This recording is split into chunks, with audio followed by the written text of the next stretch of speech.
I took the winter maintenance contract because the job sounded impossible to mess up. That was what I told myself. A fire tower in Alaska doesn't exactly have much to do in January.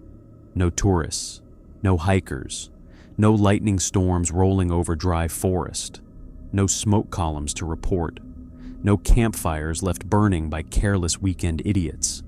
Just snow, wind, a generator, a radio, and a tall wooden lookout tower standing above miles of frozen black spruce. The posting called it seasonal preservation work. That made it sound clean, important even. Remote fire lookout, winter maintenance interior. Alaska 4-week contract room and board, provided radio checks required, must follow site procedures. Isolated conditions. I should have known isolated conditions was doing a lot of work in that listing. I had been living in Fairbanks for 6 months, bouncing between mechanic work, warehouse shifts, and snow removal whenever the weather got bad enough for people to pay cash. I was 30, broke, and tired of feeling like every month was a test I kept barely passing. The contract paid enough to cover my truck repairs, 2 months of rent, and the loan I had been pretending did not exist. 4 weeks alone in a tower sounded fine. I had done lonely before. Lonely in the city is worse, anyway. At least in the wilderness, nobody pretends they're going to call. The tower was called Gray Knife Lookout. It stood in a remote section of state forest, about 90 miles from the nearest decent road, and another 30 by snow machine through country that looked like the world had been stripped down to white, black, and gray. I was hired by a state contractor, not the Park Service directly. The man who called me was named Ellis Brand. He sounded old, practical, and annoyed that phones existed. "You ever wintered alone?" he asked. "No." "You ever been off-grid?" "Not for a month." "You ever handled a generator in sub-zero weather?" "Yes." "Radio?" "Basic." "Rifle?" I paused. "That part of the job?" "Everything in Alaska is part of the job." He asked if I could follow instructions exactly, even if they sounded unnecessary. That question had become a warning sign in my life. But I needed the money, so I said, yes. Ellis did not sound convinced. Gray Knife was maintained by a ranger named Amos Vane for 32 winters, he said. He retired last spring, left the site instructions. You read them before your first dark. What happened to him? He retired. The answer came too quickly. Is he alive? Ellis went quiet for a second. Then he said, he retired. I should have declined. Instead, I asked when I started. 2 days later, I was riding behind Ellis on a snow machine through a world so cold the air felt solid in my lungs.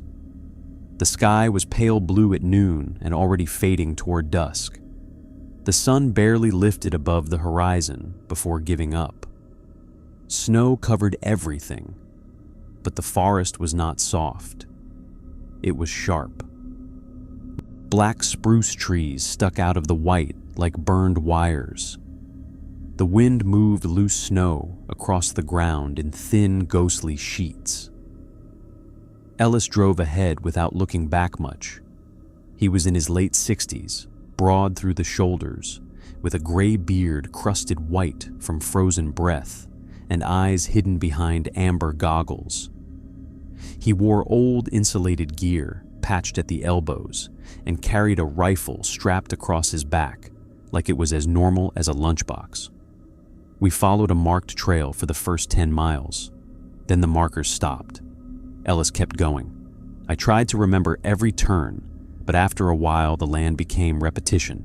Trees, snow, low hills, frozen creek crossings, more trees, more snow, the sound of engines, the smell of gas and cold metal.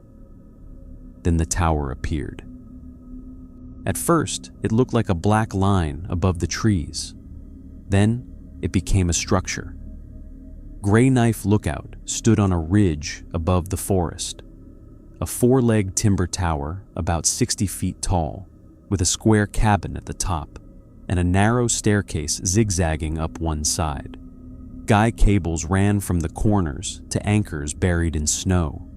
A small storage cabin stood at the base, along with a generator shed, a fuel cache, an outhouse, and a radio mast that rose beside the tower like a thinner, meaner sibling. The lookout cabin had windows on all sides. Most were shuttered, one faced north. That shutter was painted red. I noticed that immediately. Ellis parked near the base and killed the engine. The silence after the snow machine stopped was enormous, not peaceful, heavy. Like the whole forest had been waiting for us to stop making noise. Ellis pulled off his goggles and looked up at the tower. "Gray Knife," he said. I waited for more. He didn't give it. We unloaded supplies first. Food crates, fuel cans, toolkits, propane, batteries, a satellite phone, medical kit, a shotgun, and a locked ammunition box. "Bears?" I asked. "Sleeping mostly." "Mostly. Everything sleeps different out here." I hated that answer. He showed me the generator shed, the battery bank, the fuel line, the spare parts, the emergency beacon, the wood stove, and the radio equipment. The tower cabin was small but livable. One bunk, one desk, one stove, one chair, one old map table, shelves with canned goods and logs, a radio panel mounted near the window, a trap door in the floor leading to the stairs. The view from the tower should have been beautiful. Maybe it was. But standing up there near dusk, with the forest stretching endlessly in every direction, and the sky already darkening into violet, I felt like I had climbed into the only visible thought in a dead world. Ellis pointed north. "Don't open that shutter unless procedures say." "The red shutter." "What's north?" He looked at me. "More Alaska." "That's not what I meant." "It's the answer you get." He opened the desk drawer and pulled out a leather-bound notebook. Old, water-stained. The edges of the pages were dark from handling. A strip of duct tape on the cover had faded writing on it. Amos Vane Winter Book. Ellis placed it on the desk. Ranger Vane left this. Procedures? Rules. I stared at him. He stared back. "I'm serious," he said. I didn't say anything. "You were about to." He opened to the first page. The handwriting was neat but heavy, the kind made by a man pressing too hard into paper. It read, "Gray Knife, winter rules for whoever takes the tower after me. Read before dark. If you think these are superstition, leave before the sun is gone." Below, that was a numbered list. There were 30 rules. Rule 1. Be inside the tower cabin before full dark. Do not make one last trip after the light leaves the ridge. Rule 2. Lock the trap door after sunset. If it unlocks itself, wait until you hear 3 knocks from below before relocking it. Rule 3. Keep the stove lit all night. If the fire burns blue, open no windows until it turns orange again. Rule 4. Do not answer voices from the tree line unless they use your full name and the current date correctly. Rule 5. If the radio calls from Station 9, ask for the weather at Nenana. If they say clear skies, switch off the receiver for 10 minutes. Rule 6. Count the tower legs at midnight. There should be 4. If there are 5, do not descend. Rule 7. Never look north during the aurora if the lights are red. Rule 8. If snow falls upward, sit on the bunk and keep both feet off the floor. Rule 9. Do not follow tracks that begin at the base of the tower. Rule 10. If you smell smoke but the stove is normal, write the time in the log and check the south window only. Rule 11. If someone climbs the stairs after 1 a.m., do not look through the floor cracks. Rule 12. The old ranger may call on the radio. Ask him where he left his axe. If he says, under the north window, end transmission. Rule 13. If the cabin door opens onto ground level instead of the stairs, close it gently and wait for the wind to return. Rule 14. If you see firelight in the forest, do not report it unless you see smoke. Rule 15. If the trees bend toward the tower with no wind, lie flat until they straighten. Rule 16. Do not sleep during whiteout conditions. Rule 17. If a raven lands on the railing and taps the glass, count the taps. If it taps more than 7 times, cover the window. Rule 18. If the emergency beacon activates by itself, do not cancel it. Let it finish.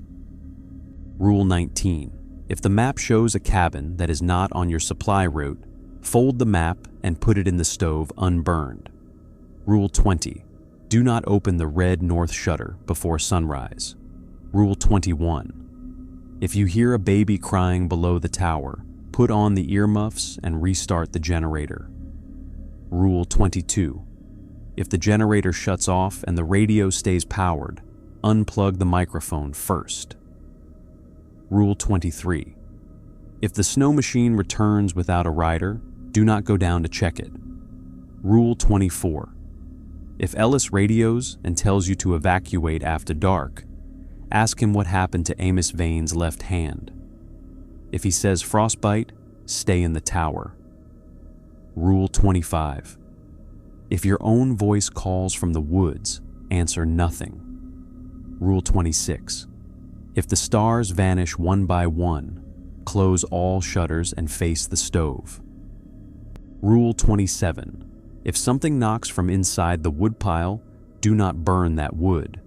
Rule 28. If you wake up and the tower is shorter, climb higher. Rule 29. If the old fire map changes, copy only the burned areas into the winter log before dawn. Rule 30. If the north shutter is open and you do not remember opening it, do not close it with your hands. I finished reading. The cabin was quiet except for the stove ticking and the wind pressing faintly against the walls. I looked at Ellis. No, he nodded. Fair. No, I mean no, I'm not doing this. He looked out the west window. The sun was almost gone. You have time to leave. Again. They always gave you time. That was the worst part. I could leave. We could load the snow machine. I could ride back behind Ellis through the trees and return to my cousin's spare room and my debt and my broken truck and the life that had brought me here. Or I could stay 4 weeks and leave with enough money to breathe. I looked around the cabin, the stove, the radio, the narrow bunk. The red north shutter bolted from the inside. How many people have done this job? I asked. Winter maintenance? Yes. Before Amos retired? Yes. Ellis thought about it. Amos. That's it? For 32 winters? What about before him? Ellis looked at the notebook. People who didn't write as clearly. The sky outside darkened another shade. Ellis set a key ring on the desk. Tower, storage, generator, fuel cage, ammunition box. No key for the red shutter. It has bolts. Bolts aren't keys. He started toward the trap door. Ellis, he stopped. What happened to Amos Vane's left hand? His shoulders went still. Ask me if I tell you to evacuate. Why not now? Because if I answer before the rule needs it, something else can practice. There it was, the same logic every bad place seemed to obey. Do not rehearse. Do not give the thing your script. Ellis opened the trap door. Cold air rushed up from below. One more thing not in the book. Of course. If you hear dog sled bells, turn off the cabin light. Why? He looked up at me from the stairs. because nobody runs dogs through Grey Knife anymore. Then he climbed down. I watched through the west window as he started his snow machine. Its headlight cut across the snow. He raised one hand once, then rode down the ridge and disappeared into the trees. The sound faded. The sky went dark. I locked the trap door. At first, nothing happened. That was how it always started. You stand in the strange place with the strange rules, feeling stupid because the world continues being the world. The stove burns, the wind blows, the radio sits silent, your breath fogs the window. You tell yourself old men are dramatic and wilderness people get superstitious after too many winters alone. I made coffee, I unpacked, I checked the generator, I logged the time.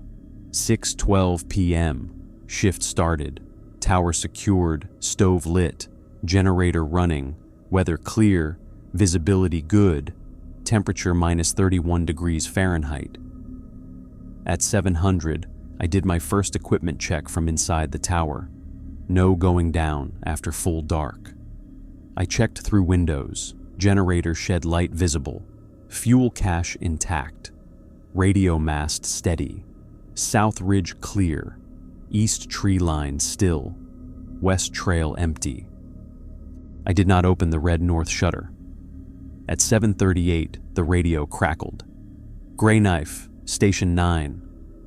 I froze with my hand around the coffee mug. Rule 5. If the radio calls from Station 9, ask for the weather at Nenana. If they say clear skies, switch off the receiver for 10 minutes. I picked up the microphone. Station 9, Grey Knife. Weather at Nenana? Static. Then a man's voice said, clear skies. I switched off the receiver. The cabin became too quiet. The stove popped. The wind scratched at the walls. For 10 minutes, I watched the dead radio and imagined the voice waiting on the other side. When I switched the receiver back on, it hissed once. Then a different voice whispered, rude. I logged it. 7:38 p.m. Station 9 radio call. Asked Nenana weather. Response, clear skies. Receiver off for 10 minutes. At 8:05, I smelled smoke. The stove was fine. Orange flame, dry wood, pipe drawing correctly. No leak, no blue fire. Rule 10. If you smell smoke but the stove is normal, write the time in the log and check the south window only. I wrote the time. Then I went to the south window. Outside, the ridge dropped into black spruce forest and snow fields reflecting faint starlight. No smoke, no fire, no movement. Then, far out between the trees, I saw firelight. A small orange glow, maybe a campfire. Rule 14. If you see firelight in the forest, do not report it unless you see smoke. I watched. The firelight flickered. No smoke. Then a second fire appeared beside it. Then a third. Then a line of fires stretching through the black trees like lanterns carried by people I could not see. No smoke. No wind movement. No sound. One by one, the fires went out. The smell of smoke vanished. I logged only what the rules required. 8:05 p.m. Smoke smell in cabin. Stove normal. South window checked. No report filed. I did not mention the firelight. I don't know if that was smart or cowardly. Maybe both. At 9:12, something knocked from inside the woodpile. The woodpile was stacked in a metal rack beside the stove. Ellis and I had brought in enough split logs for 3 nights before he left. Dry spruce, birch, kindling. The knock came from the middle of the stack. Tap, tap, tap. Rule 27. If something knocks from inside the woodpile, do not burn that wood. I backed away. The knock came again. Tap, tap, tap. A voice inside the wood whispered, cold. No, I took logs only from the far left side of the rack, the ones that had not knocked, and fed the stove carefully. The voice whispered, "Cold." I did not answer. The log in the middle shifted slightly. Bark cracked. Something beneath it pressed outward from inside the split wood. A fingernail. Then it withdrew. I marked the knocking logs with a strip of duct tape and moved them away from the stove using the fire tongs. I did not burn them. At 10 o'clock, I heard dog sled bells. Faint at first. A delicate jingling from far down the trail carried up through the black trees. Ellis's extra instruction. If you hear dog sled bells, turn off the cabin light. I turned off the lamp. Only the stove lit the cabin now, orange and low. The bells came closer. Jingle, jingle, jingle. I stood away from the windows. The sound reached the base of the tower and circled once, then twice. I heard runners on snow, not paws. Runners. A sled moving around the tower legs. A dog huffed below me, then another, many dogs. Their claws clicked against wood. No, against the stairs. Something with bells began climbing. I moved to the stove and stood with my back to the room. The bells came up the stairs slowly. Jingle, step, jingle, step. The trap door was locked. The bells reached it and stopped. A dog whined from below. Then a man's voice called through the floor. "Trail's gone white. Mind if we warm up?" I did not answer. The voice laughed softly. "Not neighborly." The bells jingled once more, then faded down the stairs. I waited until I could no longer hear them before turning the lamp back on. The trap door lock was frosted white from the inside. At 10:47, the Raven came. It landed on the railing outside the east window with a soft thud, black body barely visible against the dark. One eye caught the stove light. It tapped the glass. Tap. Rule 17. If a raven lands on the railing and taps the glass, count the taps. If it taps more than 7 times, cover the window. Tap. 2. Tap. 3. Tap. 4. Tap. 5. Tap. 6. The raven tilted its head. Tap. 7. It stopped. I exhaled. Then it opened its beak and tapped with its tongue. Tap. 8. I grabbed the wool blanket from the bunk and threw it over the east window. The raven tapped the covered glass 3 more times. Then it spoke in Ellis's voice. Cute. A moment later, wings beat away into the dark. At midnight, I counted the tower legs. I did not want to. Rule 6. Count the tower legs at midnight. There should be 4. If there are 5, do not descend. I checked through the windows one at a time, careful not to open anything. Southwest leg, southeast leg, northeast leg, visible through the side gap near the red shutter, but not looking north directly. Northwest leg, 4. Then I looked down through a crack in the floor near the stove. I don't know why. Maybe because rules make you paranoid. Maybe because the tower wanted me to confirm. Below, in the moonlit snow, stood a 5th leg. Not timber. Not exactly. It was pale, jointed, and bent backward like an animal limb. It pressed from the bottom of the tower into the snow, helping hold the structure upright. I stepped away from the floor crack. Do not descend. Fine. I had no intention of descending. I wrote, 12 a.m., tower legs counted, 5 observed, will not descend. The pencil snapped on the last word. The trap door unlocked. Click. I stared at it. Rule 2. Lock the trap door after sunset. If it unlocks itself, wait until you hear 3 knocks from below before relocking it. I waited. The trapdoor lifted a fraction of an inch. Cold air spilled into the cabin. 1 knock came from below. Tap. Then a second. Tap. Then silence. I waited. No 3rd knock. The opening widened. A voice beneath the trapdoor whispered, 3. No, that did not count. I held the lock in one hand and waited. Minutes passed. My fingers went numb. Then, finally, a third physical knock struck the underside.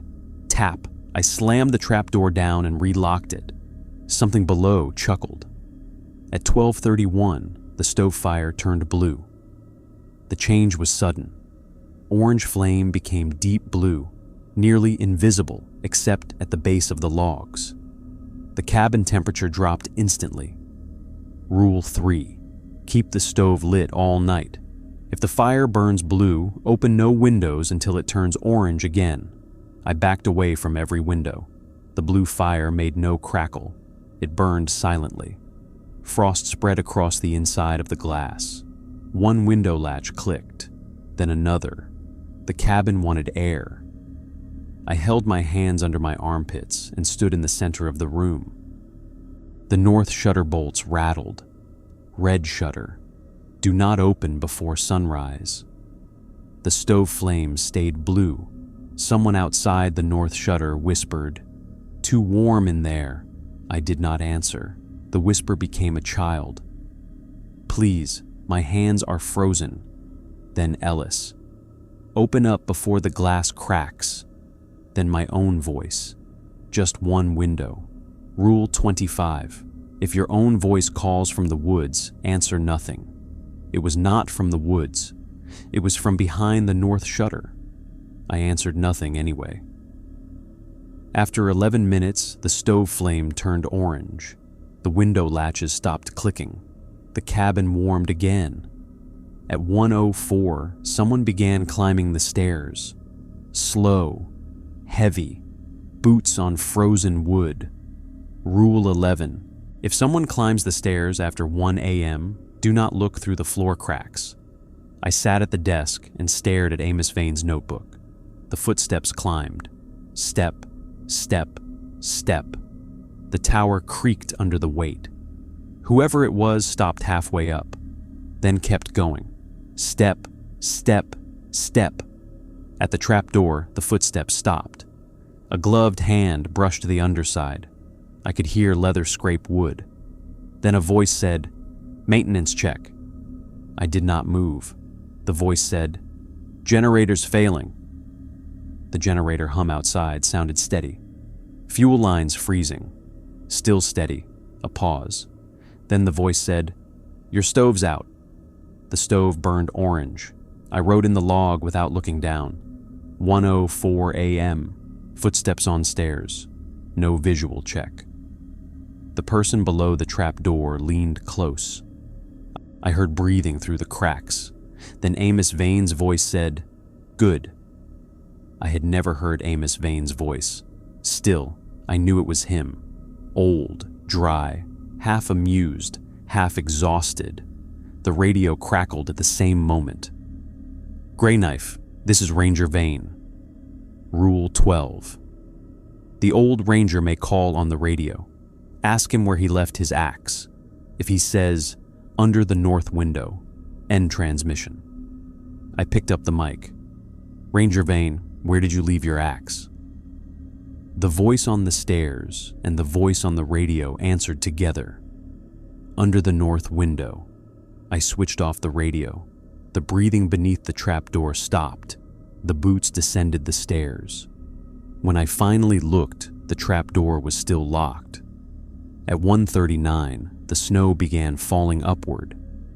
I noticed it through the west window.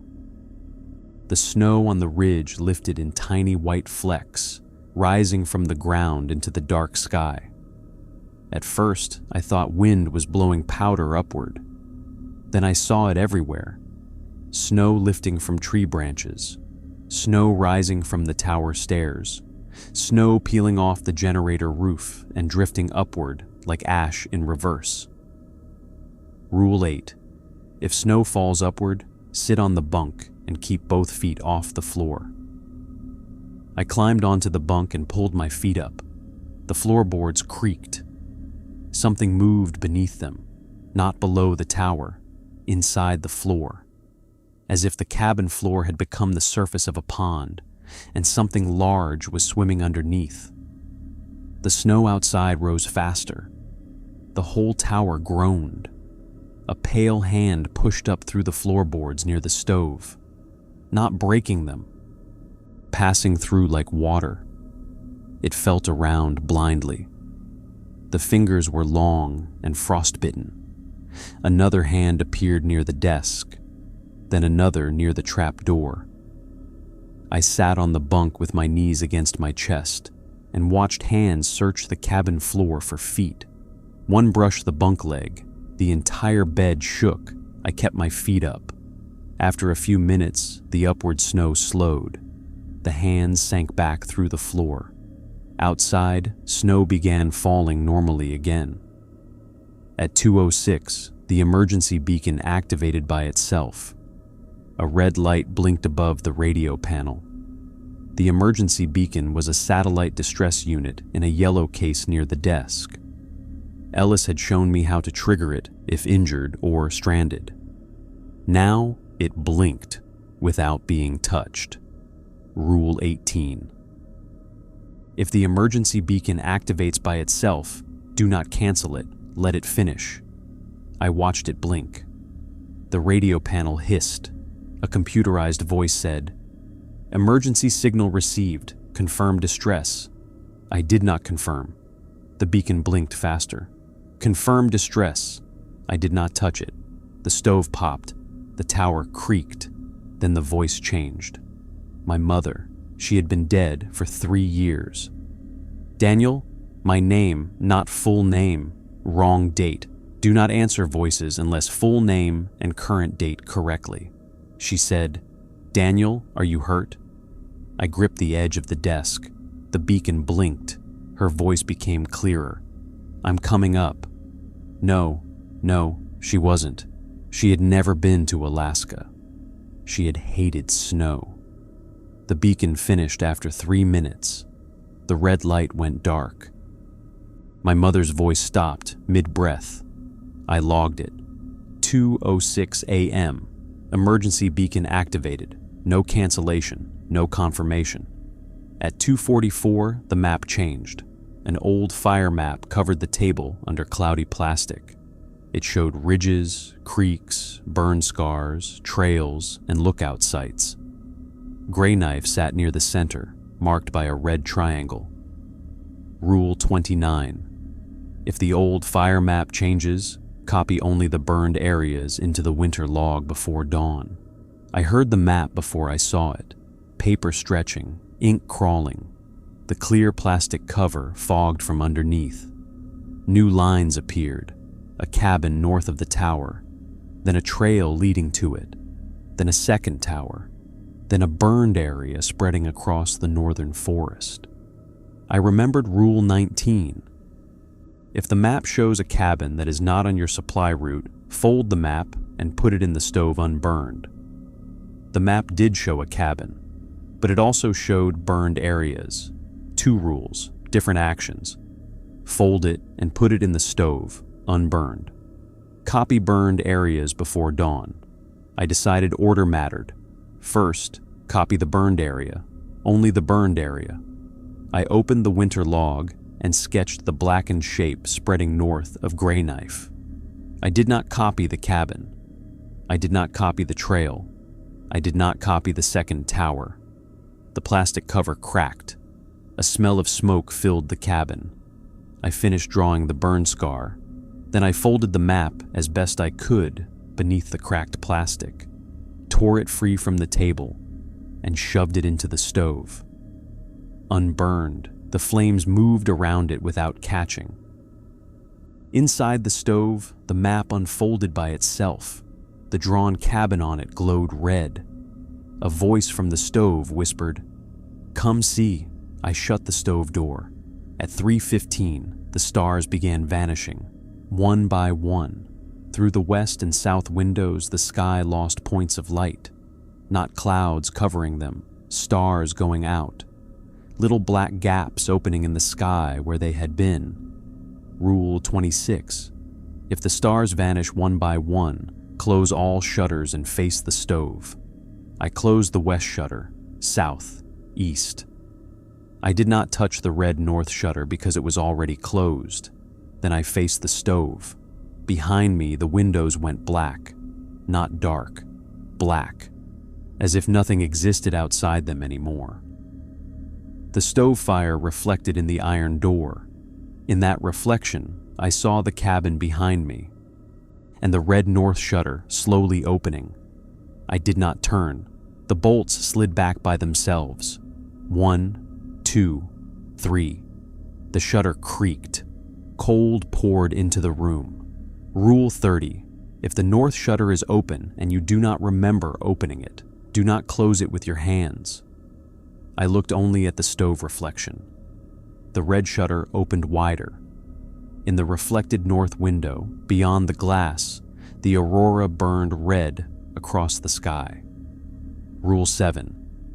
Never look north during the aurora if the lights are red. I stared at the stove. Red light filled the cabin behind me. Something outside the north window moved. Huge, slow, tall enough that I could see only a portion of it in the reflection. Antlers. No, not antlers. Branches. A head made of tree limbs and frozen hide. It bent toward the open shutter. A voice filled the cabin, not loud, deep, like a tree cracking under ice. "Gray Knife is awake," I did not answer. The voice continued. "Old Ranger gone." I stared into the stove flame. The reflection showed something pressing long fingers against the north window. "New keeper, small." No answer. "New keeper, warm." The stove flame flickered blue. I did not open any windows. The thing outside inhaled. The cabin walls strained inward. Then a rifle shot cracked through the night. The reflection flashed. The thing at the north window pulled back. Another shot, then another. The red aurora flickered. The north shutter slammed closed by itself. The bolts slid shut. The stars returned. I turned slowly. The cabin was empty. The stove flame was orange. On the desk, the radio crackled. Ellis's voice came through. "Gray Knife." I picked up the mic. "What happened to Amos Vane's left hand?" Silence. Then Ellis said, "He gave it to the tower so it would stop counting him as wood." My mouth went dry. Not frostbite, not the wrong answer. Real Ellis. Probably. "What was outside the north window?" I asked. Ellis breathed hard over the radio like he was moving. "Not outside." The line crackled. "What?" His voice dropped. "It was checking whether you'd let it in." I looked at the red shutter. A thin line of blood had appeared beneath it, running down the wall from the inside latch. Ellis spoke again. "Listen carefully. Do not open the trapdoor, no matter what you hear next." What happens next? Below the tower, a snow machine engine started. My snow machine. The one Ellis had left for emergencies. Its headlight shone up through cracks in the floor. Rule 23. If the snow machine returns without a rider, do not go down to check it. It had not returned. It had started at the base. Another gap. The engine revved. Then my own voice shouted from below the tower. "Ellis is dead!" The radio hissed. Ellis said, "I'm not." My voice below screamed, "He sent me to get you!" The trapdoor lock clicked. Once. Twice. Then the wood around it began to splinter upward. The trapdoor began to split upward, not from someone pulling it open, from something pressing against it from below. The wood bowed in the center. The lock held for maybe 3 seconds, trembling in its bracket, metal shrieking against old screws. Below the tower, my snow machine engine revved again. My own voice screamed from the base of the stairs. "Daniel, open the door!" The radio hissed in my hand. Ellis said, "Don't." The trapdoor cracked. A thin black line split through the old boards. Cold air blasted into the cabin, carrying snow, exhaust, and the smell of something burned. My voice below shouted again, "Ellis is dead! You have to come down!" On the radio, Ellis said, "Ask it the date." I swallowed hard. "What's the date?" Below the trap door, my own voice answered immediately. January 17th. Wrong. It was January 19th. I hadn't written the date in the log more than 20 times that evening, for nothing. The thing below had my voice, but not my night. I backed away from the trap door and grabbed the shotgun from where Ellis had left it locked under the bunk. My hands were shaking so badly that I almost dropped the ammunition box key. The trap door split another inch. A pale light shone through from below. Not the snow machine headlight. Something colder, bluish, like moonlight reflected through ice. My voice below changed. It became Ellis. "Open up, kid. This isn't a game." The radio in my hand gave a burst of static. The real Ellis said, "My middle name." "What?" "Ask it my middle name." I shouted toward the trapdoor. "What's Ellis's middle name?" The thing below paused. The snow machine engine idled. Then Ellis's voice said, "Brand. That was his last name." I raised the shotgun. Wrong. The trapdoor slammed upward. The lock ripped free. The door flew open so hard it hit the floorboards and bounced. I did not fire. Not because I was brave, because nothing came through. The opening gaped black at my feet.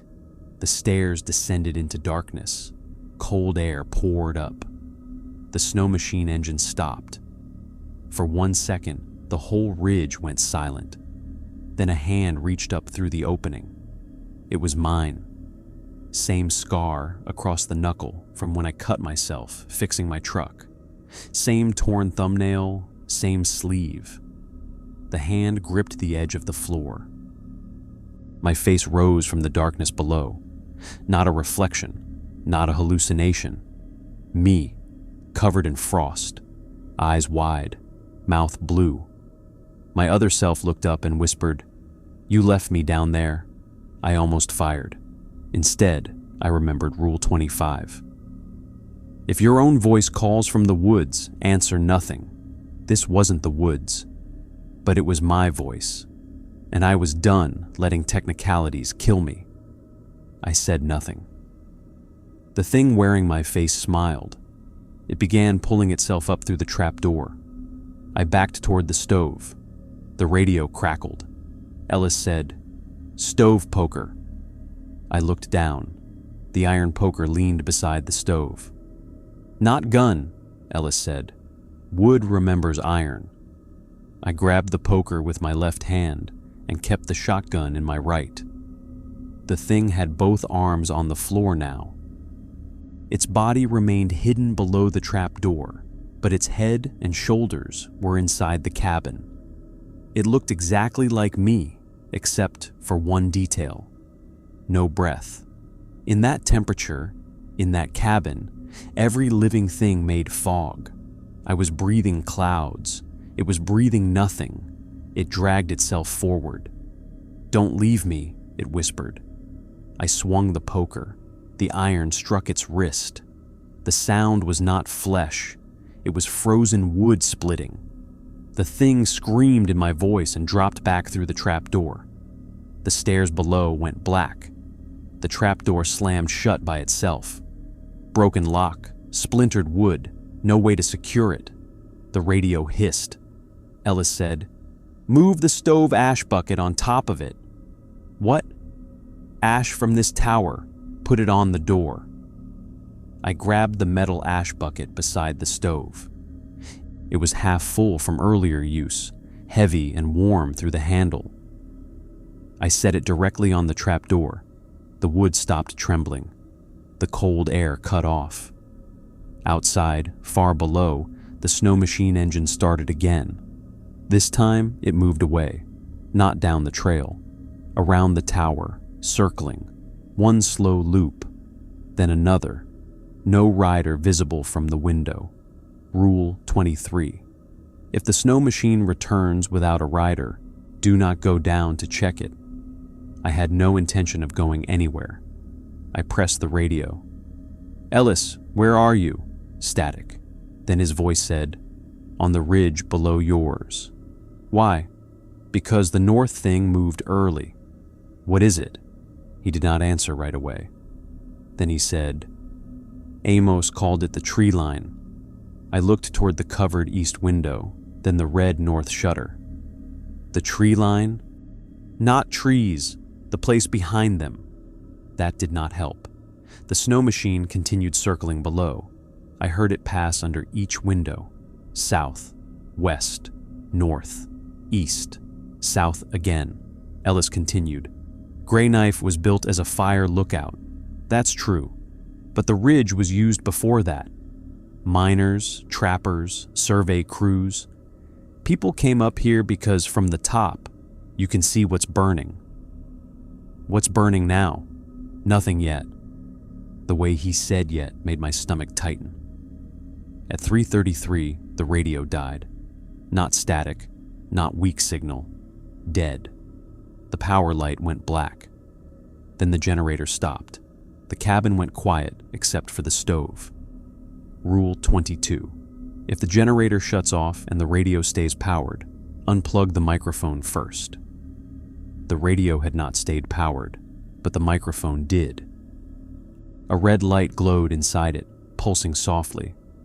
Not from the radio panel, from the microphone itself. I unplugged it anyway. The light stayed on in the severed end of the cable. Then it spoke in Amos Vane's voice. Smart. I dropped it.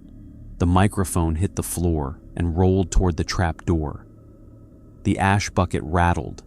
I grabbed the microphone cable with the fire tongs and shoved the whole thing into the stove. The red light inside it blinked once. Then the cable caught fire. The flame turned blue. Rule 3. If the fire burns blue, open no windows until it turns orange again. The cabin temperature dropped so sharply my teeth clicked together. The burned microphone screamed once from inside the stove. Then the fire turned orange again. The generator remained off. No radio. No electric lights. Just the stove and the faint gray starlight around the shutter edges. I needed to restart the generator. But Rule 1 said be inside before full dark.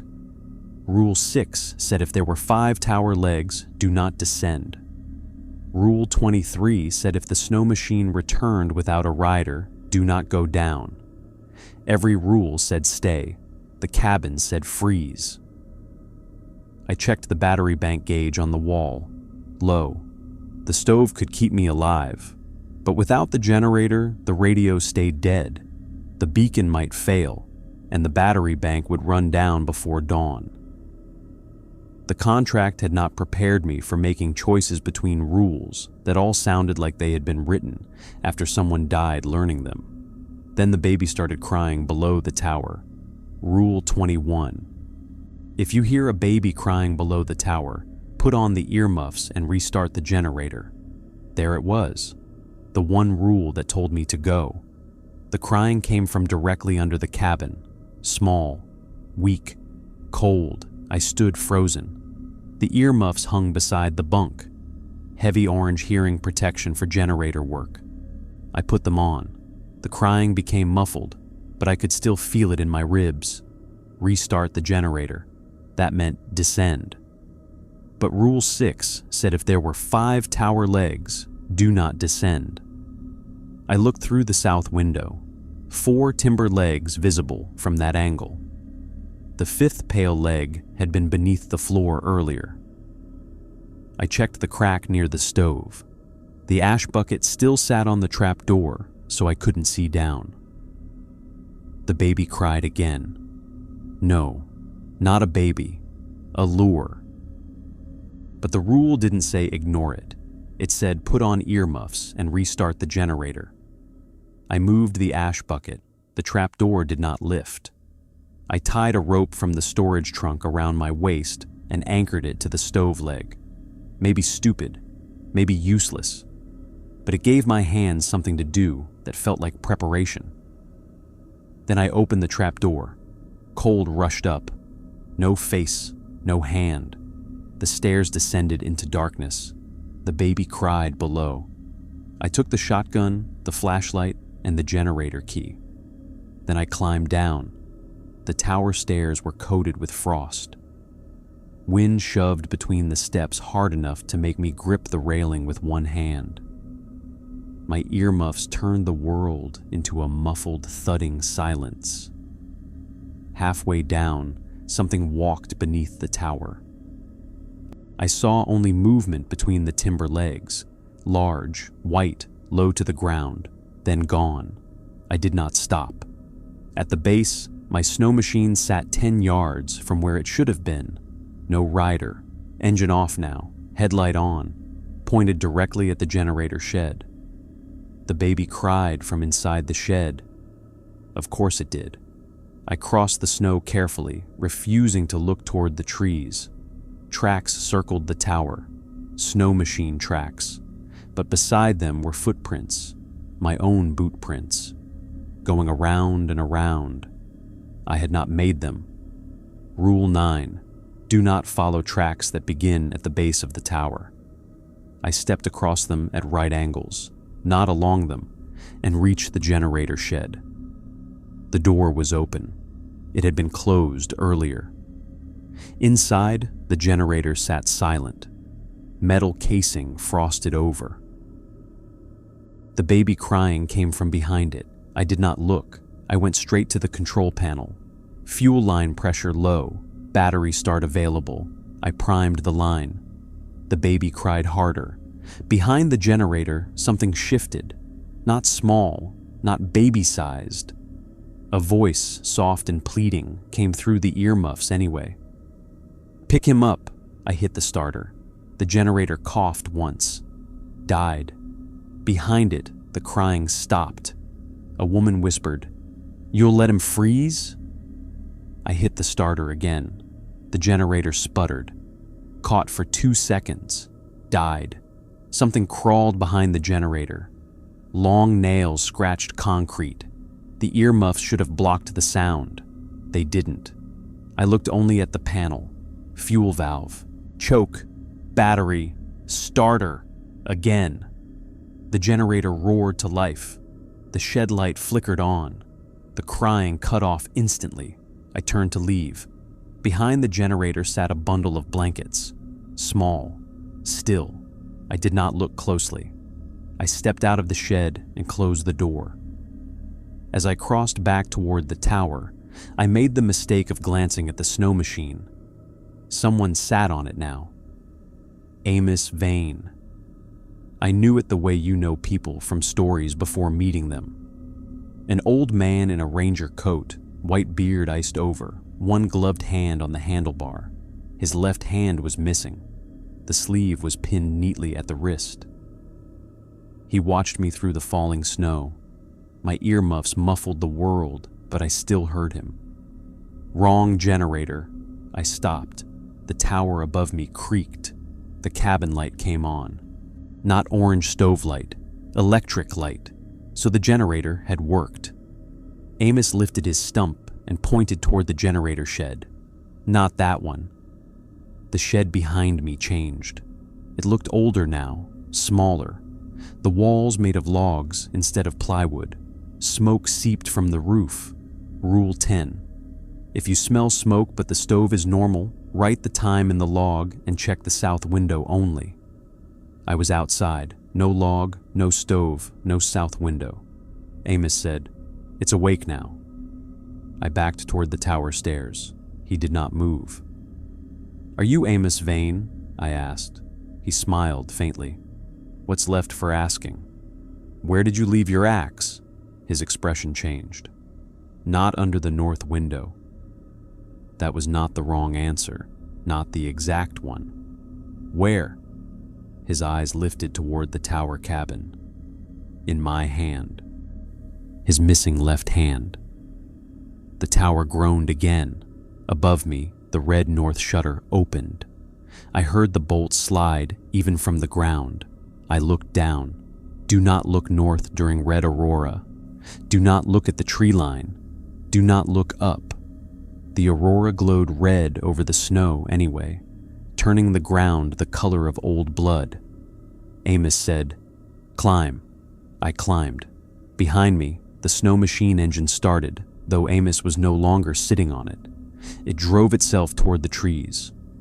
The red light intensified. Every step up the tower felt longer than it had on the way down. Halfway up, I remembered Rule 28. If you wake up and the tower is shorter, climb higher. I was not waking up, but the tower was shorter. The stairs ended too soon. The cabin was only 30 feet above the ground now, not 60. The forest had risen around it. Spruce tops nearly brushed the platform. Climb higher. How? There were no stairs past the cabin. I reached the trap door and shoved it open. The cabin inside looked wrong. The bunk was there, the stove, the desk, the red north shutter open. But above the map table, a ladder now led into a small ceiling hatch that had not existed before. Climb higher. I entered the cabin, slammed the trap door, dragged the ash bucket over it again, then grabbed the ceiling ladder. The hatch opened onto the roof.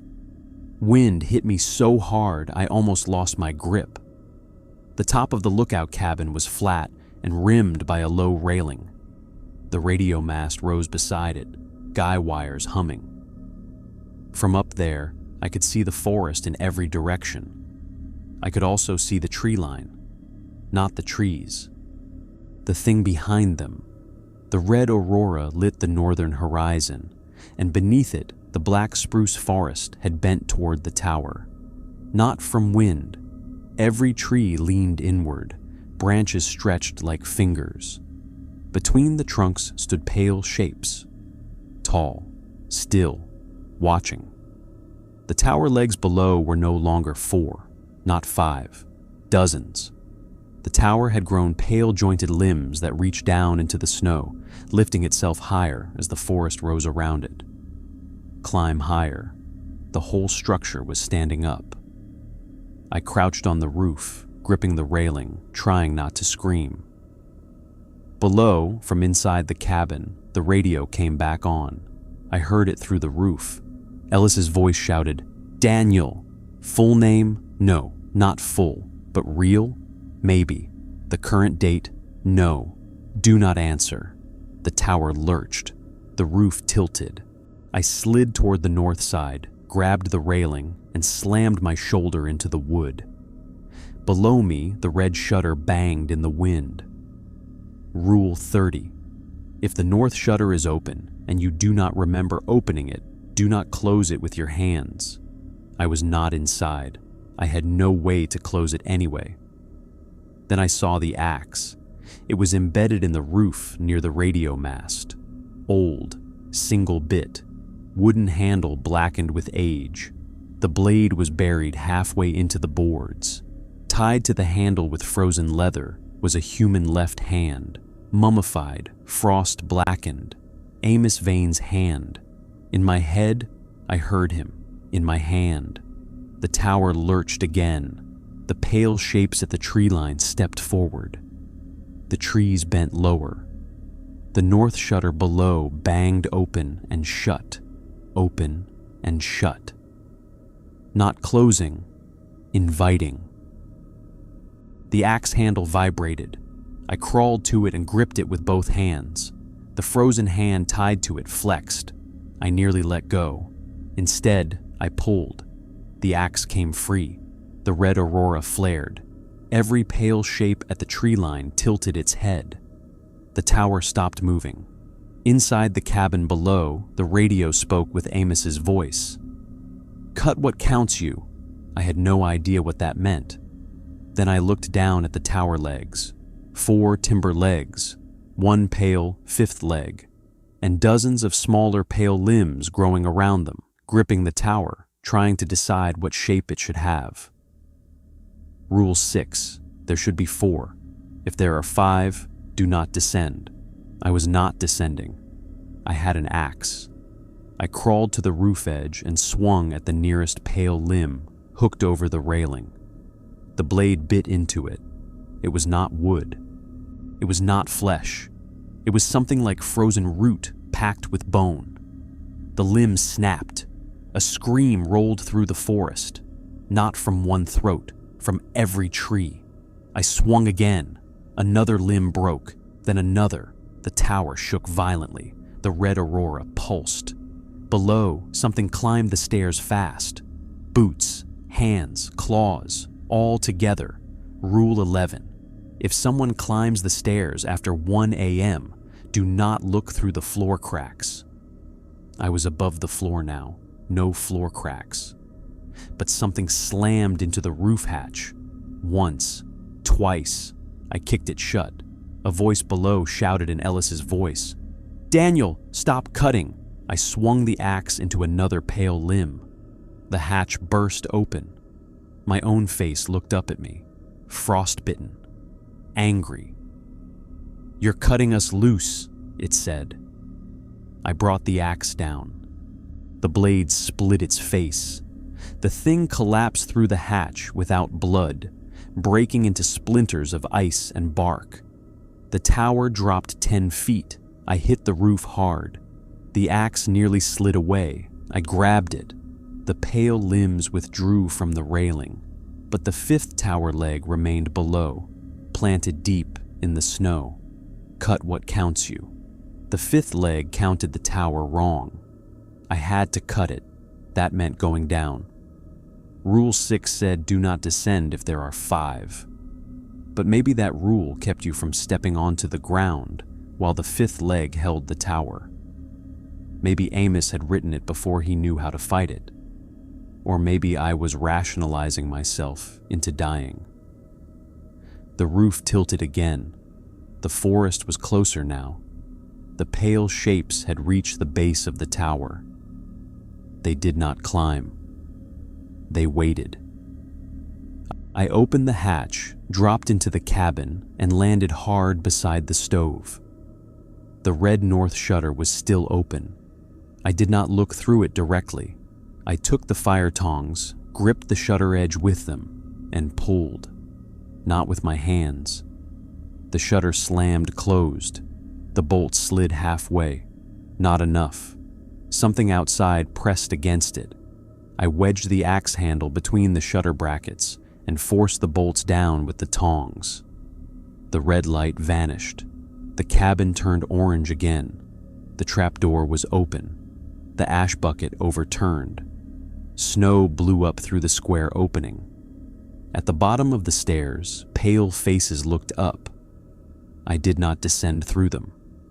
Instead, I went to the south window.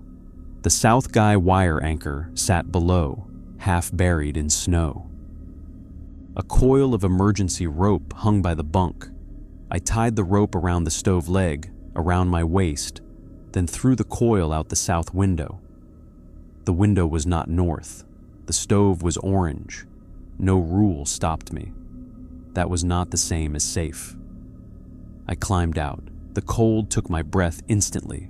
I repelled badly, painfully, burning one glove against the rope despite the temperature.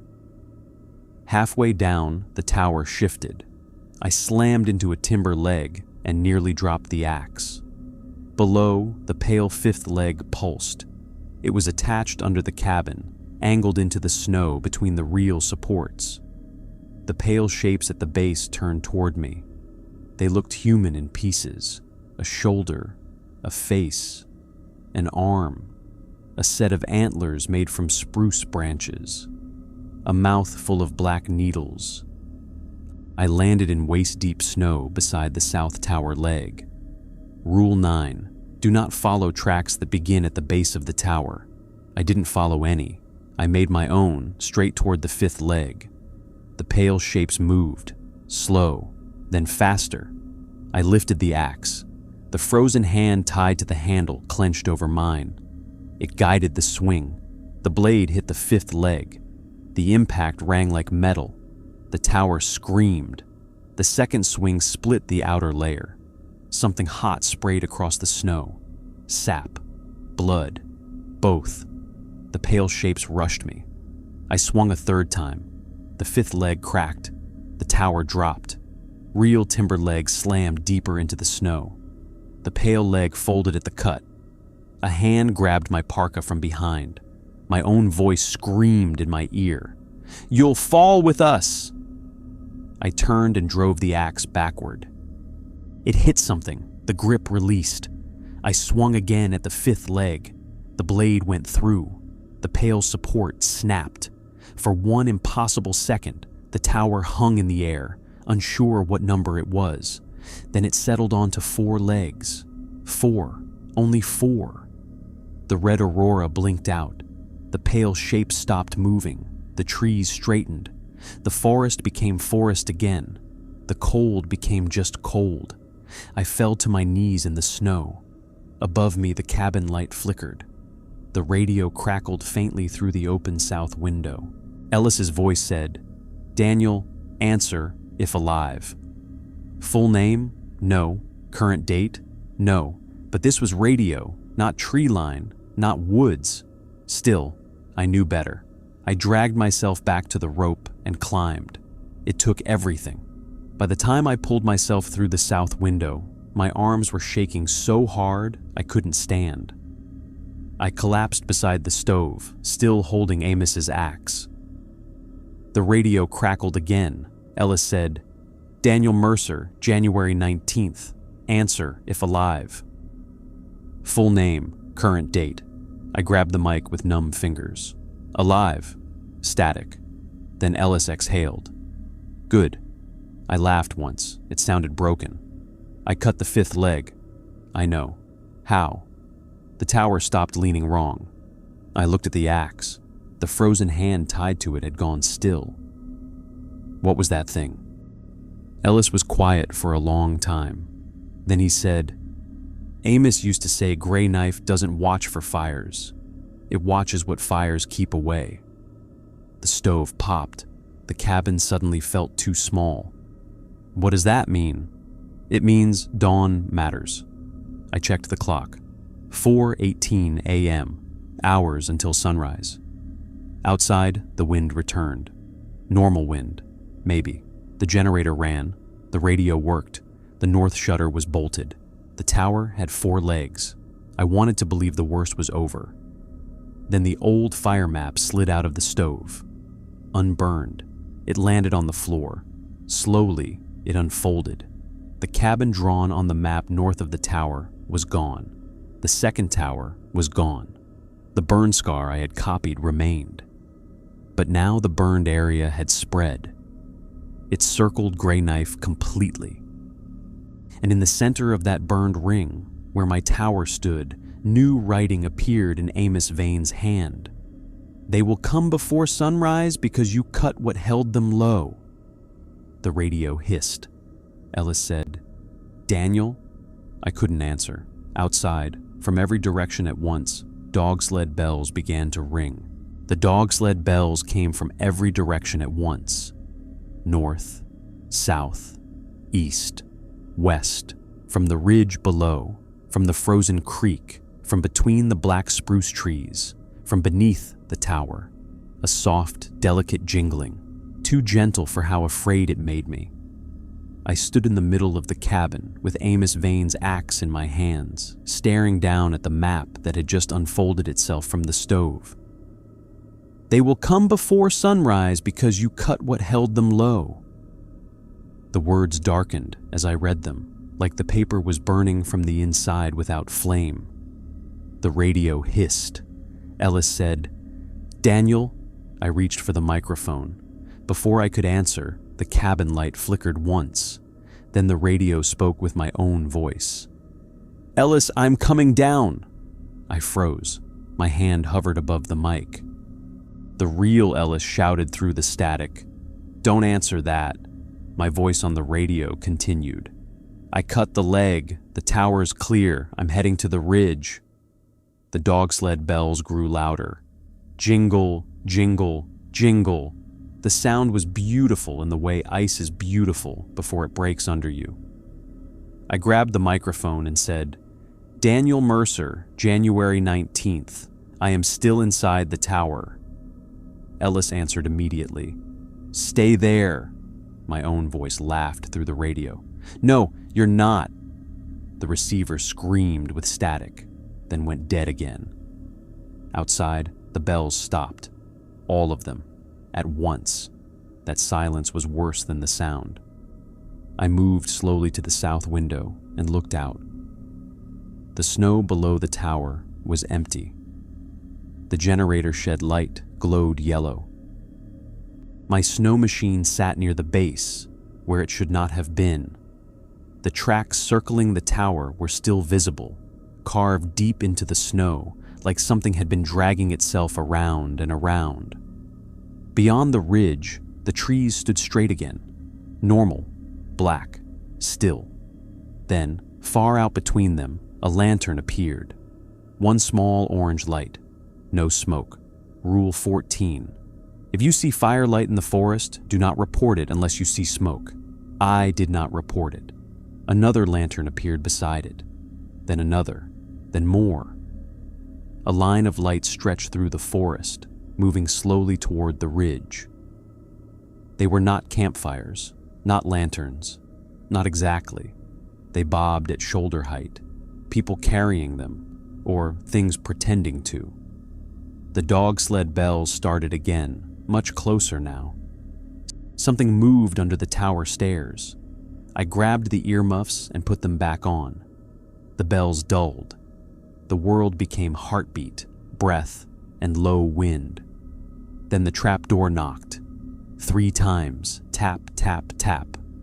Rule 2 said if the trapdoor unlocked itself, wait until 3 knocks before relocking it. It was not locked anymore. The lock had been ripped out earlier. The ash bucket sat beside it, dented from whatever had pressed underneath. The trapdoor lifted 1 inch. I placed the ash bucket back on top. It lifted again. This time, the bucket slid aside. A voice came from below, not mine, not Ellis's, an old woman's. "Ranger," I stood over the trapdoor with the axe raised. "Ranger, we lost the trail." The voice sounded cold, tired, and almost reasonable. I did not answer. "We have children." The wood beneath my boots creaked. "Please, the dogs won't go farther." Dog-sled bells jingled below the cabin. The stove flame flickered blue for half a second, then orange. The trapdoor lifted another inch. I stomped down on it. The voice below sighed. "Always the same with tower men." Then something slammed into the underside so hard the ash bucket jumped. The trapdoor cracked. I swung the axe into the floor beside it, not at the door. The blade bit deep. The cabin shook. The old woman screamed from below, but not like a woman, like a pack of dogs howling in one throat. The trapdoor dropped shut. The bells moved away from the stairs. I pulled the axe free. The floorboards around the cut were blackened, not burned, frost blackened. The hand tied to the axe handle flexed once. Amos's hand. I almost dropped it again. Instead, I whispered, "Thanks." The stove popped loudly. A spark jumped. The fire burned brighter. Maybe that counted as an answer. Maybe it didn't. At 4:37, the trees bent again. Not all of them this time. Only the ones at the edge of the ridge. They leaned inward, one by one, their tops pointing toward the tower, like people lowering their heads to listen. Rule 15. If the trees bend toward the tower with no wind, lie flat until they straighten. I dropped flat on the floor. The boards were freezing against my cheek. The axe lay beside me, my hand still gripping the handle. The tower creaked. Outside, branches scraped together, not in wind, in speech. A dry, brittle whisper moved around the cabin. Keeper. I stayed flat. Keeper. The north shutter rattled. Keeper. The red shutter bolts trembled. A long branch tapped the outside wall. Tap, tap, tap. The wood under me flexed as if the tower was breathing. I could see through a gap in the floorboards near my face. Down below, pale feet moved through the snow around the tower base. Many of them, bare, long-toed, too thin. I shut my eyes. The trees whispered again. Keep her warm. No answer. Keep her cut us. No answer. Keep her O's. The tower shifted. A floorboard beside my face split, and a pale root-like finger pushed through. It felt blindly along the floor, searching for height.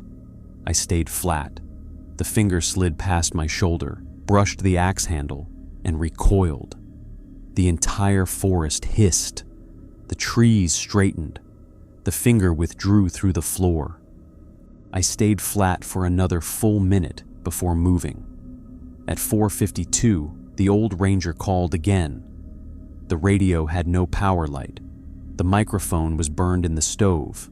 The cable was melted. Still, Amos Vane's voice came from the speaker. Gray Knife. I stared at the dead panel.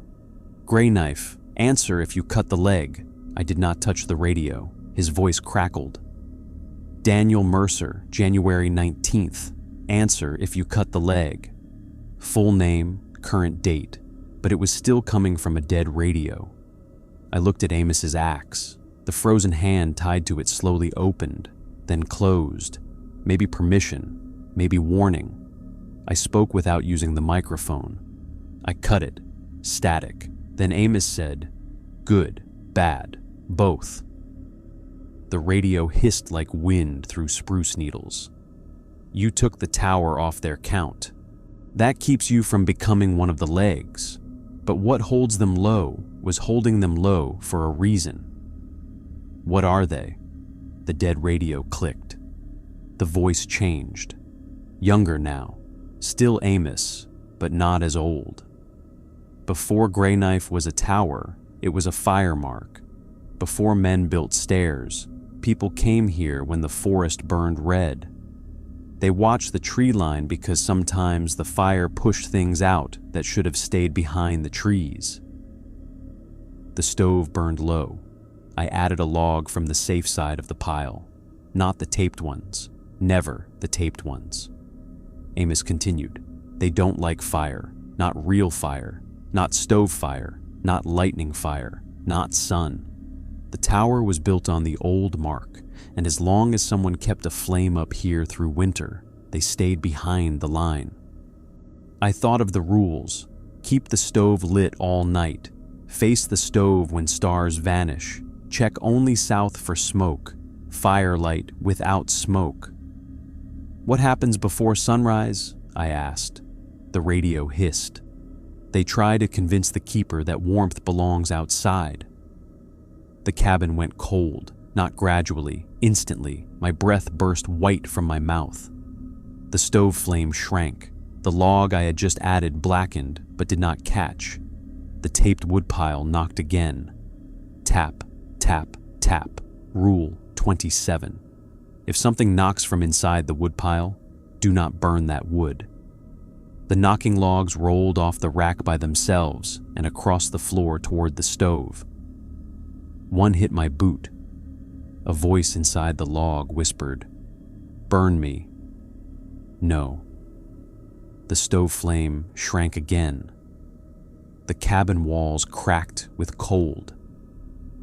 The safe wood on the rack was nearly gone. The taped logs lay between me and the stove, knocking from the inside.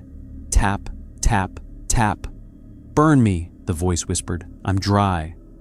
Another log rolled toward the stove. The bark split. Inside, something like an eye opened in the grain. I grabbed the fire tongs and shoved the knocking logs away from the stove door. The flame dipped lower. If the stove went out, Rule 3 failed. If I burned the wrong wood, Rule 27 failed. I searched the cabin. Chair, desk, bunk frame, map table, shutters. Everything was wood. Some of it was part of the tower. Would burning the tower save it or invite the things in? Then I saw Amos's winter book. Leather cover, thick pages, 30 rules written by a man who had lasted 32 winters. I picked it up. The stove flame flickered. No, I almost couldn't do it. Rules are what survivors leave behind. Burning them felt like betrayal. Then the dead radio crackled. Amos said, "Books not the rules, you read them, now they're in you." The north shutter rattled violently. Outside, dog sled bells circled again. The stove flame shrank to a blue bead. I tore the last blank pages from the back of the winter book, shoved them into the stove, and lit them with a match. They caught. Orange. Real orange. The cabin warmed 1 degree, then another. I tore out old pages that contained supply notes, weather logs, a list of repairs from 1997.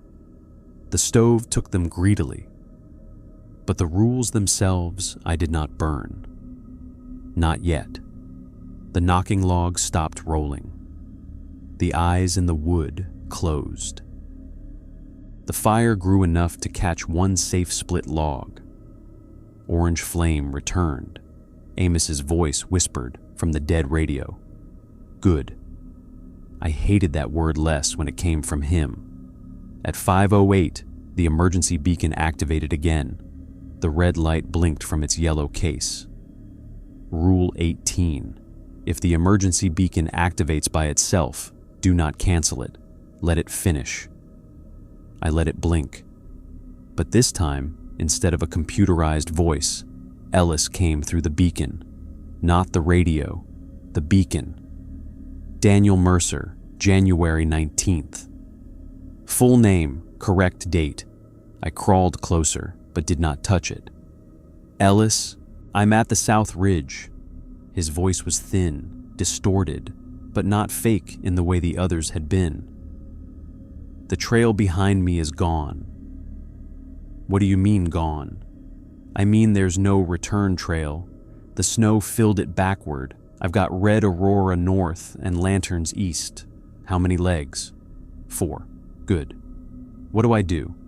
Keep the stove alive until sunrise. I know that part. No, Ellis said. Listen, keep it alive even if the cabin isn't. The beacon blinked. What does that mean? The tower may stop being a tower. I looked around the cabin. The walls groaned as if answering. Ellis continued. Amos lost his left hand in winter 79. Not frostbite, not an accident. He let the tower take it as kindling. My stomach turned. He fed his hand to the stove. No. He gave it to the axe, different bargain. I looked at the frozen hand tied to the handle. The fingers were curled around mine now, not tight, just present. Ellis's voice faded, then returned. If the stove goes out, they don't just come in. The ridge forgets it was ever marked. If that happens, Grey Knife opens north. What's north? Ellis did not answer. The beacon blinked faster. Then he said, more than forest. The signal ended. The red light went dark. At 5:21, the cabin door opened onto ground level. There was no cabin door in the lookout except the trapdoor and windows. But suddenly, there was. A full-sized wooden door appeared where the west window had been. It swung inward gently, letting snow blow across the floor. Beyond it was not the tower platform, not the stairs, not 60 feet of empty air. Ground level, snow, trees. A narrow path lit by lanterns leading into the forest. Rule 13. If the cabin door opens onto ground level instead of the stairs, close it gently and wait for the wind to return. I walked to it slowly. The door had a brass knob, old and warm looking. I did not step through. Outside, the path looked almost peaceful. Lanterns hung from branches. Snow fell normally. At the end of the path stood a small cabin with smoke rising from its chimney. The same cabin the map had shown. Rule 19. If the map shows a cabin that is not on your supply route, fold the map and put it in the stove unburned. I had done that. The cabin was still there. A woman stood in its doorway. My mother, of course. She looked alive, not as she was at the end, not sick, not small. She looked like she had when I was a kid, before hospitals and oxygen tubes and bills I couldn't pay. She wore her red winter coat, the one from old pictures, and she raised one hand. Daniel Mercer, she called. January 19th. Full name, correct date. My hand tightened on the door. That was not fair. The rules had said do not answer voices from the tree line unless they used my full name and the current date correctly. She had. So could I answer? The path waited. The cabin smoked. Warmth poured through the open door, not cold. My mother smiled sadly. You've been so cold. I nearly stepped forward. Then I smelled smoke. Not stove smoke, not cabin smoke. Wrong smoke. No. I turned my head toward the south window, but there was no south window now. Only the door, the path, the cabin, and my mother. Rule 10. If you smell smoke but the stove is normal, write the time in the log and check the south window only. There was no south window. The tower had replaced it. So I made one. I took the axe and swung it into the wall to the right of the door. Once, twice, the wood split. Cold air burst through. On the third swing, I broke open a gap. South. The real south. Wind punched into the cabin. Through the hole, I saw the actual ridge, the generator shed, the black trees, the faint gray before dawn. No mother, no path, no cabin.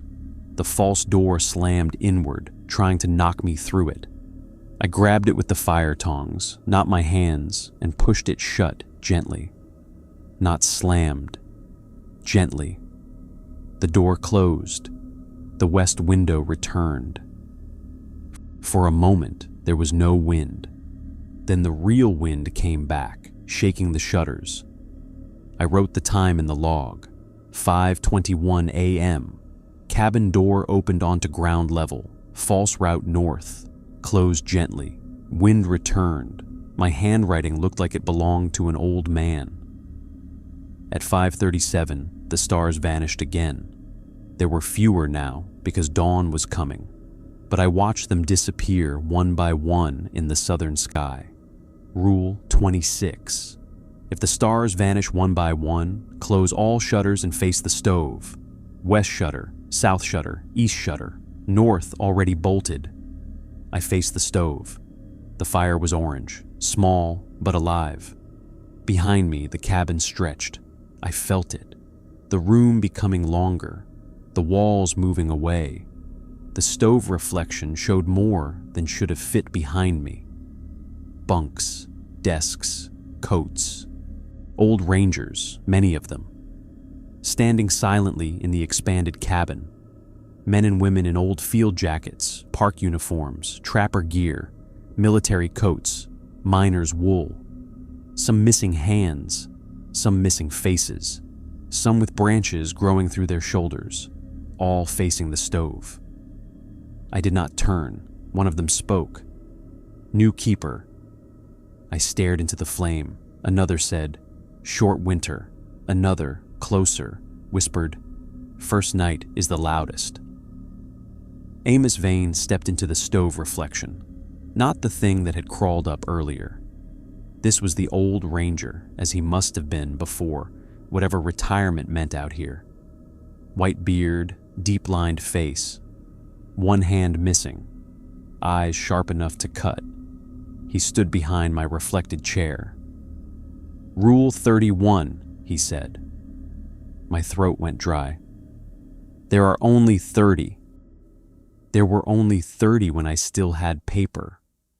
The stove flame leaned toward him. He continued. If the tower asks what you will give, do not offer blood first. What do I offer? In the reflection, Amos looked at the red north shutter. Fire needs memory before meat.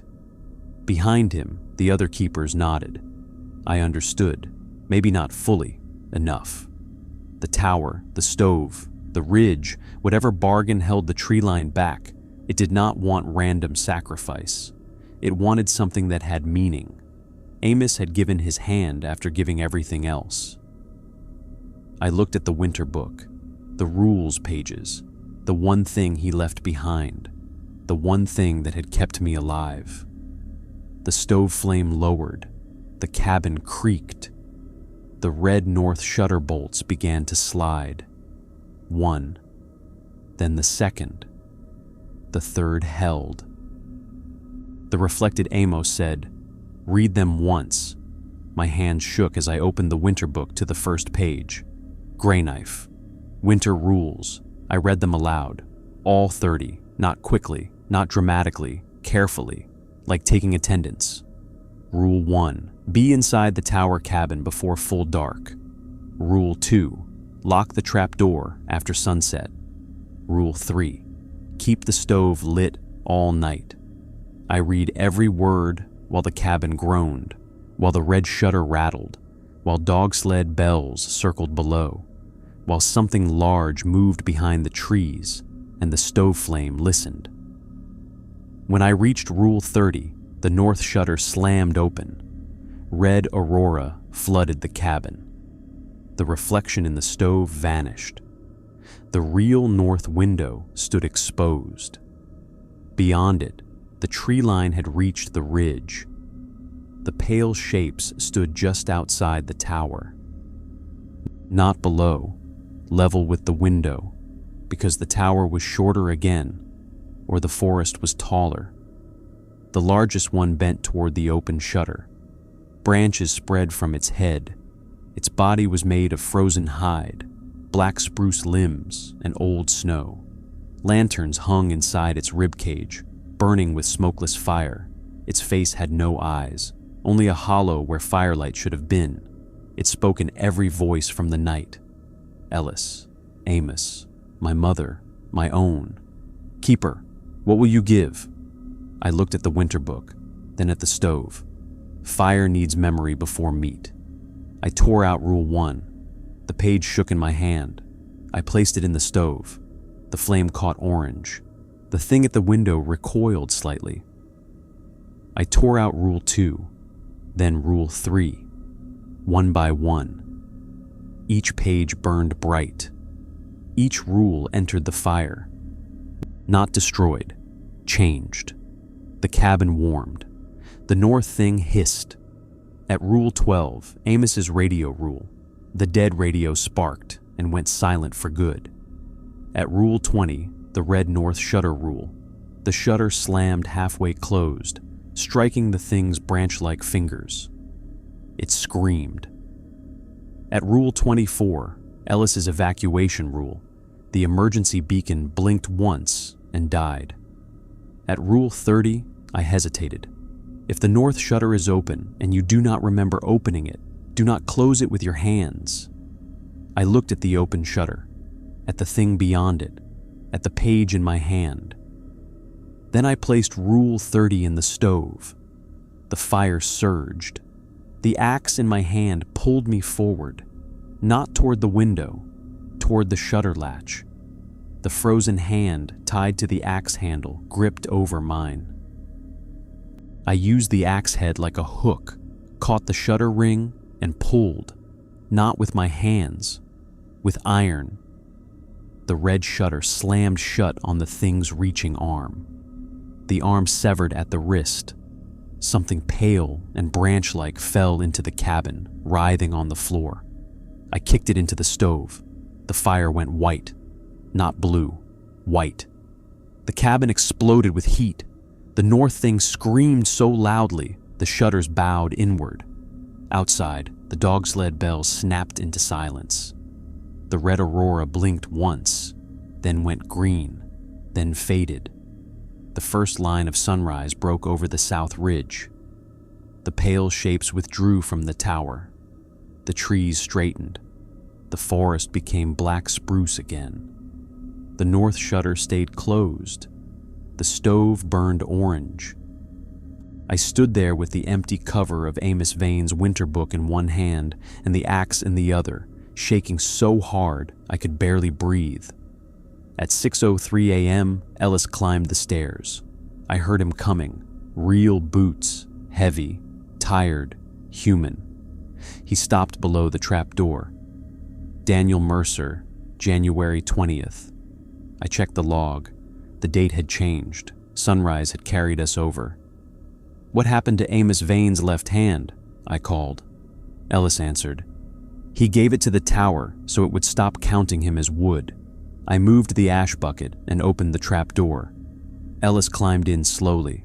His beard was frozen. His coat was ripped at one shoulder. He had a rifle slung across his back and an old revolver at his hip. His face looked 10 years older than when he left me. He glanced at the burned winter book cover, then the stove, then the axe. "First night," he said. I stared at him. "That was one night?" He nodded. "Worst one." I laughed. It came out wrong. He didn't smile. His eyes moved to the north shutter. "You looked? Through the stove. Good. I burned the rules. I see that. I had to. I know." He stepped closer to the stove and held his hands over the warmth. For a while, neither of us spoke. Then he said, "Did it ask what you would give?" "Yes." "What did you give?" "Amos's book." Ellis nodded slowly. "Better than a hand." The axe handle shifted in my grip. The frozen hand tied to it loosened. One finger broke off into ash, then another. Within seconds, Amos Vane's hand crumbled, falling away from the leather, binding into gray dust on the floor. The axe looked ordinary now, old, sharp, empty. Ellis watched it happen. "He's done then." I lowered the axe. "Dead?" Ellis looked toward the stove. "Retired." I thought of the way he had said that word before. Now I understood enough not to ask more. We stayed at Grey Knife until noon. Ellis made me eat, then sleep for 2 hours while he checked the generator, the tower legs, the guy wires, and the damage below. When I woke, the cabin looked almost normal. Almost. The trap door was cracked, but repaired with a brace. The west wall had axe marks from where I made a south-facing hole. The red north shutter had a black handprint burned into it from the outside. The woodpile was gone. Ellis had dragged it out and buried the knocking logs in snow far from the tower. There were 4 legs, only 4. At the base of the tower, where I had cut the 5th, the snow was stained dark amber with frozen sap. Ellis told me not to step in it. I didn't. By afternoon, the sky was pale and empty.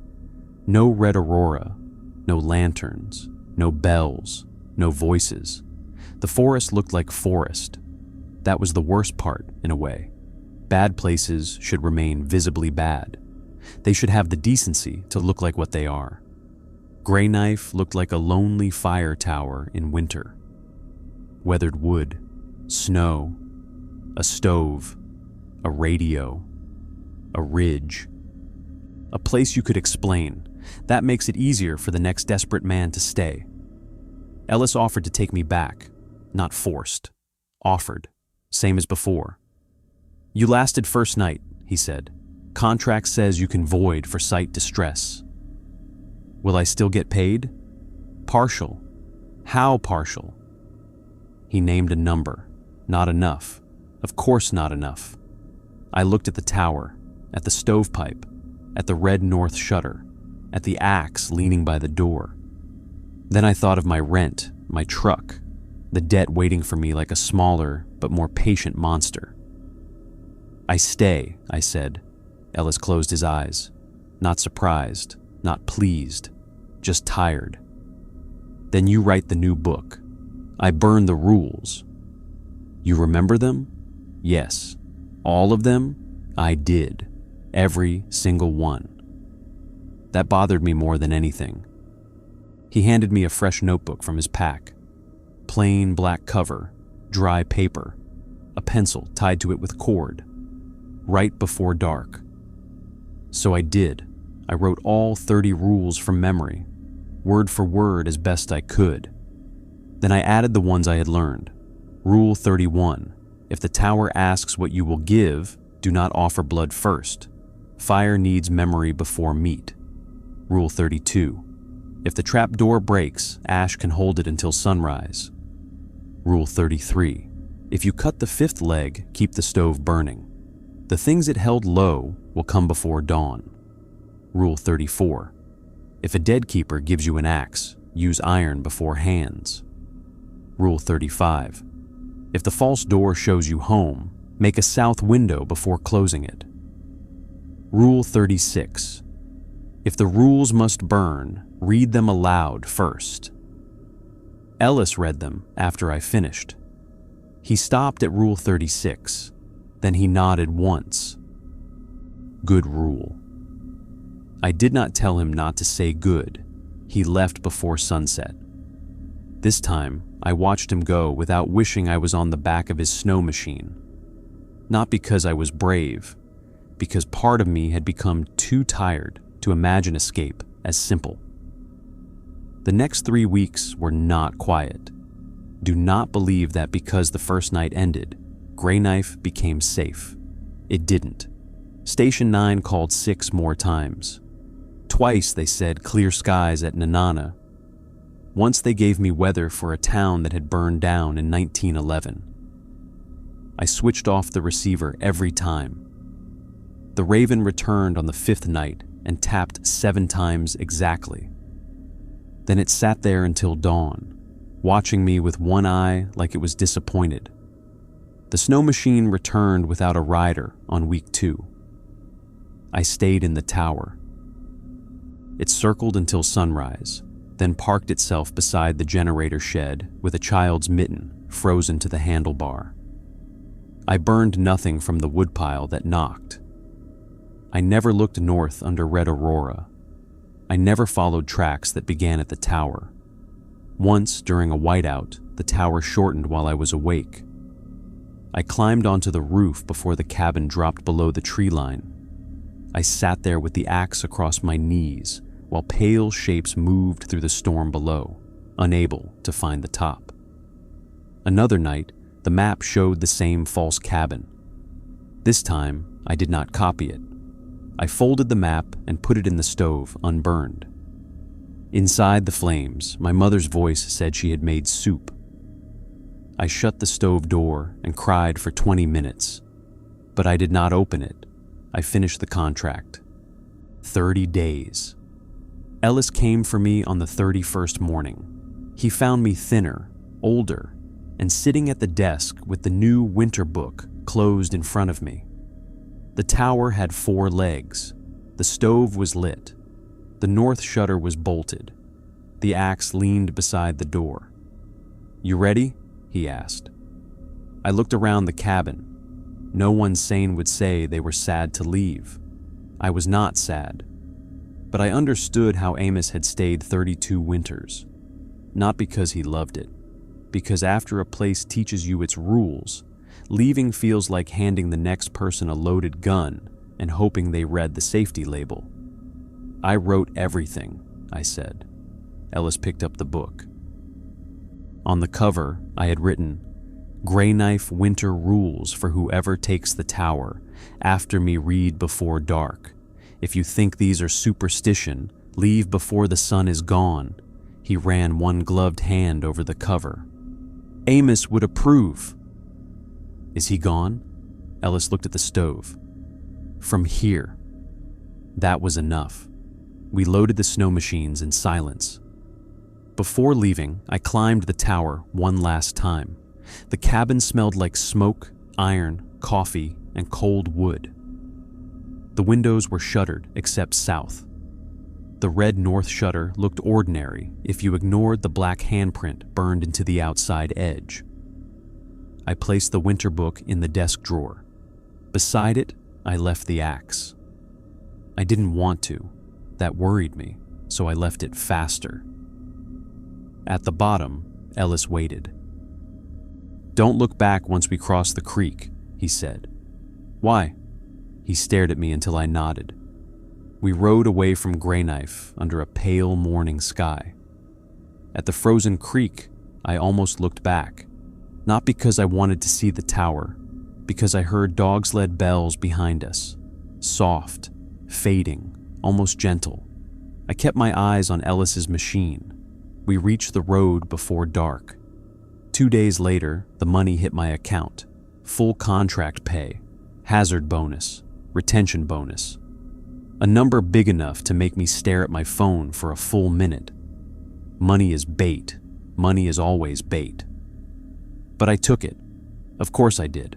I got my truck fixed, paid my rent, cleared enough debt to sleep without doing math in my head at 3 a.m. I told myself Greyknife was over. Then winter came again. A year passed fast when I tried not to think about it. I worked normal jobs, mechanic shifts, snow removal, a summer maintenance crew. Nothing overnight, nothing remote, nothing with handwritten rules. Then, in November, Ellis called. I knew before he spoke. "No," I said.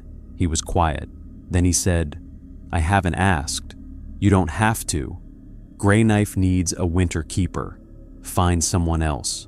I did. My grip tightened around the phone. "What happened?" He read the first page and left before dark. "Smart man." "Yes." A long pause. Then Ellis said, "The tower asked for you by name." I closed my eyes. "How?" Station 9 call came through during a daytime equipment check. "What did it say?" Ellis exhaled. "Daniel Mercer, January 19th. Keep her warm." I did not go back that winter. I want to tell you that clearly. I did not go back. Ellis handled it himself for 2 weeks, then found an old smoke jumper who lasted until March. The tower stayed standing. The stove stayed lit. No fires came down from the north. But every January 19th since, I wake before dawn smelling smoke. Not house smoke, not wood smoke. Greyknife smoke, cold spruce, old ash, iron. And somewhere outside, no matter where I live, dog sled bells pass once under my window. Jingle, jingle, jingle. I do not turn on the light. I do not look outside. I sit on the bed with both feet off the floor until the sound fades. Last year, I received a package with no return address. Inside was a black notebook. Not the original winter book. Not the one I left. A new one. On the first page, in handwriting I recognized as my own, but did not remember writing, was a new rule. Rule 37. If the bells follow you south, the tower has begun counting distance. I burned that page. Not the whole book, just that page. The flame turned orange. So I think I did it right.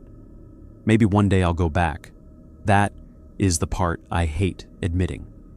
Not because I want to, because Greyknife taught me the shape of certain responsibilities, and some shapes never leave your hands.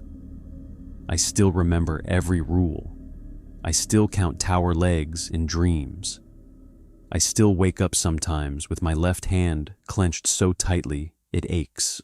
And whenever the aurora shows up in pictures online, green and beautiful over some snowy ridge, I look away before checking whether there is red at the edge.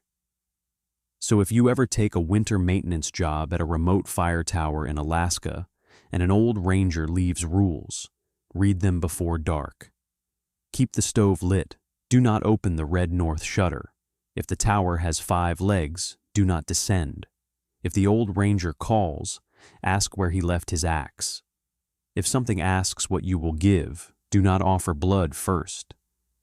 And if you hear dog sled bells after the light leaves the ridge, turn off the cabin lamp and stay away from the windows.